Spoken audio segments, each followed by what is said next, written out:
du Père, du Fils et du Saint-Esprit, un seul Dieu. Amen. Chers téléspectateurs, aujourd'hui j'aimerais aborder le thème de la toxicomanie. La toxicomanie est l'un des principaux problèmes auxquels la société actuelle est confrontée.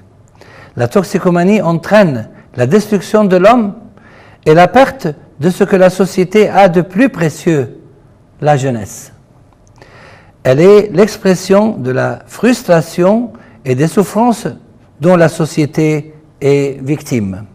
La toxicomanie et le crime sont les deux faces respectives d'un même problème et constituent une menace pour l'humanité.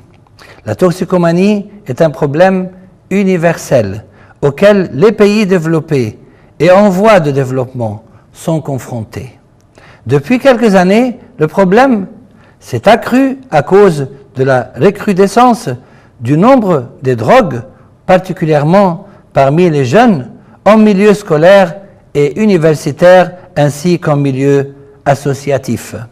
La prise de drogue dure, comme l'héroïne, s'est accrue et par conséquent, il y a une augmentation du nombre de crimes commis par les toxicomanes, incapables de penser convenablement sous l'emprise de la drogue ou obnubilés par l'idée d'en acquérir, ce qui leur fait oublier tout principe religieux, social ou moral. La toxicomanie est un problème national dont les effets ne sont pas limités aux seuls toxicomanes. Elle affecte toute la société qui doit unir ses efforts pour y faire face. La toxicomanie détruit la vie du toxicomane. Non seulement sa vie sur terre, mais aussi sa vie éternelle, en lui confisquant sa liberté et en le rendant dépendant de la drogue, le poussant à commettre péchés et crimes. Par conséquent, la responsabilité de l'Église face à ce fléau est à la fois spirituelle et nationale. Les causes relatives à ce problème vont être examinées, puis un exemple concret sera donné afin de montrer comment l'Église peut y faire face. Qu'est-ce qu'une drogue? Une drogue peut être définie comme étant une matière première ou une substance chimique contenant des stimulants ou des calmants qui, si son utilisation est faite en dehors d'une prescription médicale et ou d'un but industriel, peut conduire à la toxicomanie qui nuit à l'individu ainsi qu'à la société, physiquement, psychologiquement et socialement.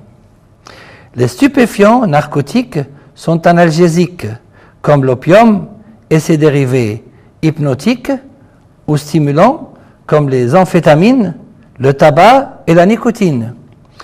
Hallucinogènes, comme le LSD. Les produits hallucinogènes sont des produits naturels extraits de plantes telles que l'opium, lequel est issu du pavot. Ils peuvent être artificiels comme certaines drogues médicales. Le danger ne vient pas du stupéfiant en lui-même, mais de son mauvais usage. En effet, les narcotiques peuvent être très utiles en médecine dans le cas d'injection de morphine, par exemple, pour soulager la douleur. En fait, l'usage des narcotiques en médecine répond à des règles très strictes afin d'éviter tout effet nocif. Les personnes qui ont recours à ce genre de drogue le font par curiosité, imitation et pour échapper à une dure réalité résultant de leur mauvaise fréquentation ou pour toute autre raison. On a observé que certains toxicomanes l'étaient devenus après avoir suivi un traitement pour le mal de tête, par exemple, après avoir inhalé de la colle ou encore avoir fumé un joint. Les dealers usent fréquemment de ces ruses pour faire circuler les drogues, en particulier celles qui conduisent facilement à la dépendance, comme c'est le cas pour l'héroïne. Quelles en sont les causes? Les causes de la toxicomanie dépendent de la personnalité du toxicomane. Ce dernier a certainement une personnalité défaillante dont les causes sont très profondes, comme dans le cas de troubles psychosomatiques ou psychologiques remontant à l'enfance, favorisés par un climat familial instable et un sentiment d'insécurité. Les raisons peuvent également être les suivantes: la curiosité, la disponibilité des drogues, des conceptions mal fondées vis-à-vis du sexe, du bonheur et du changement. Le toxicomane est une personne malade qui nécessite des soins. La toxicomanie rend le toxicomane biologiquement dépendant de la drogue. Elle annihile la personne et détruit toute relation possible avec l'extérieur. Par conséquent, les toxicomanes ont besoin d'un traitement médical afin de se délivrer de cette dépendance biologique. On appelle cela la désintoxication. Le toxicomane a aussi besoin d'une aide psychologique et sociale afin de redevenir une personne normale sur le plan moral et social. Il a besoin de l'aide de tous pour s'en sortir. Mais le paramètre le plus exigeant et efficace dans le traitement vient de sa volonté à vouloir être soigné et à se défaire de la drogue. Nous devons faire la distinction entre le toxicomane et le criminel. Le premier nécessite un traitement, tandis que le second doit être puni. La toxicomanie, ou le désir d'avoir de la drogue, ne peut cependant excuser le crime. Les toxicomanes sont sans doute des victimes de la société avec tout ce qu'elle renferme de concepts, de tendances et de gangs de dealers.